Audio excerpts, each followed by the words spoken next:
Hey guys, I am back with another video, and today I'm going to be doing a review on a foundation, and that foundation is the Ordinary's Coverage Foundation. If you want to see my review on this foundation, then keep on watching.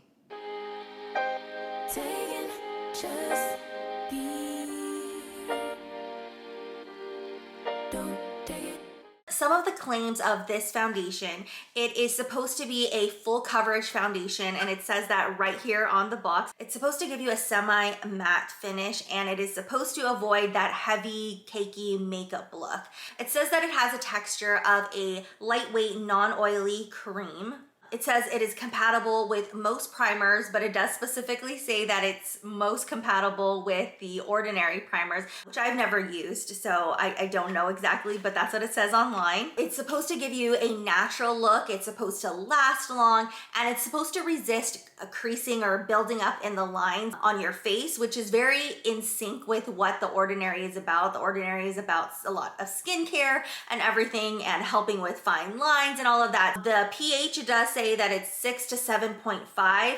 I'm not too sure, like I haven't researched too much about pH in my skin and everything, but in case for those of you who do know more information about that, that is the pH of this foundation. There are 21 shades for this foundation, and what I can say right off the bat, just looking online with the 21 shades, it is not diverse at all. There are about 5 shades that are for darker complexions, and the other shades are all, they all kind of look similar. They're all for very light complexions, and they differ by just a little bit. It's a big jump from like the first 16 to those last 5. Definitely not a lot of variety within their shade range. I did get shade 1.2N, which is a light neutral shade.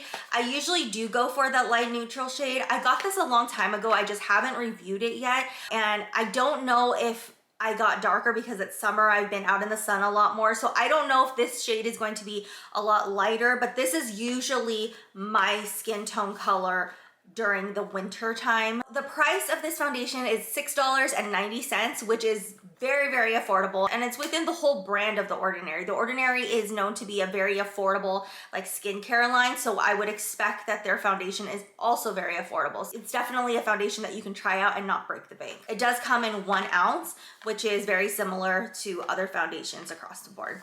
Before I open the foundation, I just wanted to give a little bit of information about my skin because it has changed since I've been pregnant. So I notice now that my skin doesn't get as oily as it did when I wasn't pregnant. I just had super oily skin. Like no matter what I use, I had to pack on a lot of setting powder. I had to do touch-ups during the daytime.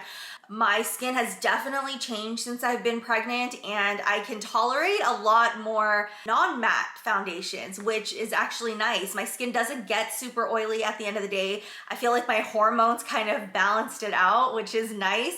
I do have a lot more scarring, especially on my cheek area and then under my neck.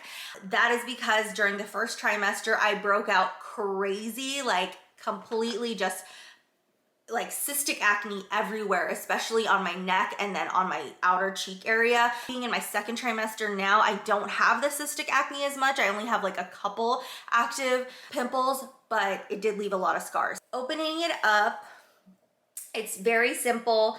It looks like their skincare bottles, which is like very simple. It just has like the information in black usually on it.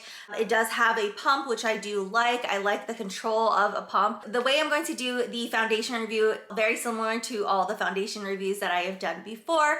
I am going to be doing half of my face with a brush, half of my face with a sponge. I'm going to use pretty much the same makeup that I always use. I haven't really changed much of my makeup since my last foundation review. First time I met you. It does say to shake well before you use it. I pumped out some on my hand and it is pretty liquidy. I just took a little bit from that drop and I'm spreading it on my hand, and yeah, it's very liquidy. It seems like it's going to take some time for it to dry down. I'm gonna do the right side of my face with a brush. Didn't have a clue what you mean to me. That is half of my face with the foundation applied with a brush, and you can tell right away it did definitely cover like the scarring that was on the cheek area. It evened out my skin tone. Color-wise, it's so hard to say because it kind of like blends into my neck area. I could maybe go up one shade, but I think it's okay. I think this shade is doable. Especially if I put like blush and contour and all of that stuff on. Let me now do the other side of my face with the sponge. Best friend from the start, always had my heart, but now it loves you different. Both sides are applied. Let me just do a close-up so you can see both sides. You came in at the right time, baby, you have changed my life. I'm sure you can tell that there is a difference from the left side of my face and the right side of my face. The brush side definitely gave much more coverage. I feel like I went over this side like 3 times and it still wasn't covering like the acne scars. The brush side just looks more flawless. I think because it's such a liquidy foundation, the sponge spread it around a lot more. With the brush side, if I used like a stippling motion to apply, it really kind of sank into my skin and covered a lot of the spots that I needed covered.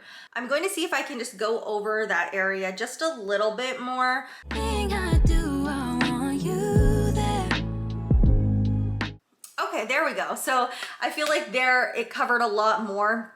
I feel like using a sponge or a brush will get you to the same type of coverage. It's just you're going to use a lot more foundation with the sponge. But overall, I think both sides look pretty nice. First impressions, it looks very nice. I think it has pretty good coverage, definitely better with a brush. I think it's a very natural finish. If my skin was normally how it is without the pregnancy, without the hormones, I don't know if my face would be able to handle this type of finish. Let me put on my concealer now. I always used to use the e.l.f. concealer, but I've actually been really liking this concealer recently, and it's the L'Oreal Infallible Full Wear Concealer. And people come and people go, but it don't matter 'cause I know as long as I have you, then I don't care. Concealer is on. I felt like my concealer blended very well with the foundation. You can still see I'm very like glowy already. I am liking it so far.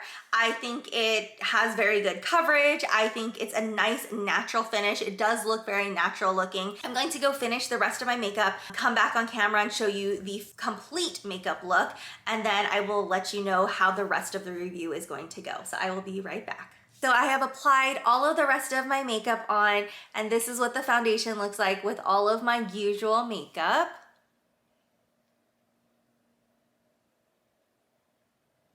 Overall, my first impressions, I think it's a very, very pretty foundation. I think it's a very semi-matte finish.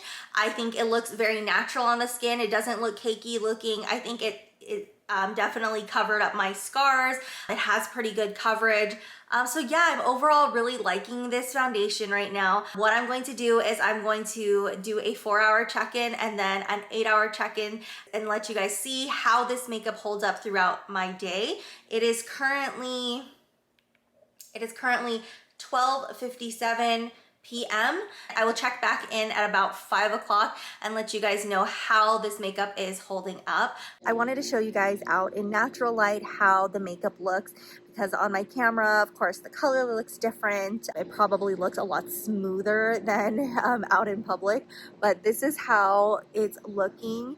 And I would say that the color actually, like when I go out in natural light, looks a lot better. It doesn't look as light, and I don't know if that's because I have all of the rest of my makeup on, but it does look a lot better and matches my skin tone a lot more. I will see you guys in 4 hours. Hey guys, it is 5:38 p.m. so it's been about 4.5 hours, and this is what my face is looking like.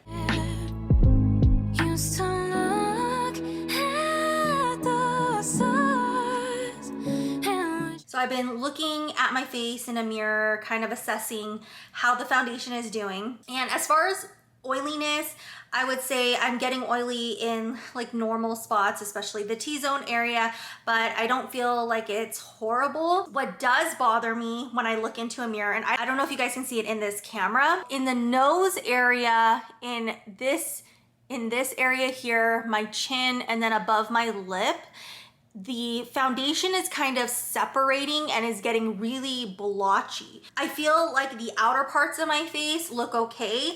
It's just really like inside, like this, this area right here is where I feel like the foundation is starting to separate, and you're seeing my skin underneath the foundation. I'm going to touch up with some powder just to see if that helps it a little bit. So let me touch up with some powder and then I'll come back on camera. I just touched up a little bit. I just put a little bit of powder with a brush, and I used this Maybelline Superstay powder, and it helped to cover up a little bit of like the parts where my foundation is separating, but putting on the powder is making it a little bit more cakey. It's so weird because it's like just in this area that it looks really cakey when I look up close in a mirror. So I don't know how it's gonna do at the 8-hour mark, but we'll see. I'm gonna continue to wear this, and I will check in at the 8-hour mark and give you guys my overall thoughts. So I will see you guys at the end of my day. Okay guys, so it is currently 10:16 p.m. So it's been a little over 9 hours of wear time with this foundation, and this is what my face is looking like. For someone like you, now baby we come. My face is actually pretty oily, especially in the T-zone area, kind of just like down the middle. I would say the outside of my face is not too bad. It's not that oily. It's really just like down this line that's really oily.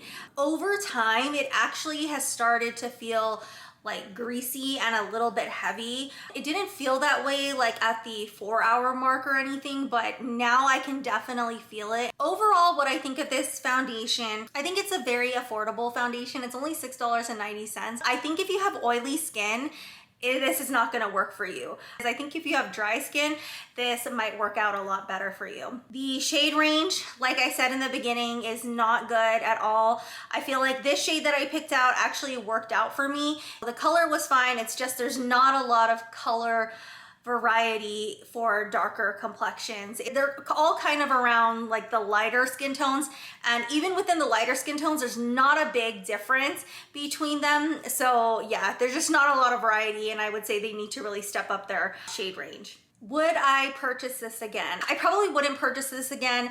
I probably will use it, especially if I'm not going to be using makeup for like a long period of time. If I'm gonna be just going out to like dinner and come back and then remove my makeup, I might wear this. But I don't think I'm going to be wearing this if I'm going to be spending a whole day with makeup. I felt like it separated on my face and it started to look cakey. It felt greasy at the end of the day. So I don't think I would, I don't think I would use this for long periods of time. But yeah, this foundation is a no for me. I don't think I would repurchase it. So thank you guys so much for watching my review on The Ordinary's Coverage Foundation. If you are not already subscribed, please hit that red button down below. If you are already a subscriber, thank you guys so much for coming back, and I will be back next week with another video. Bye guys.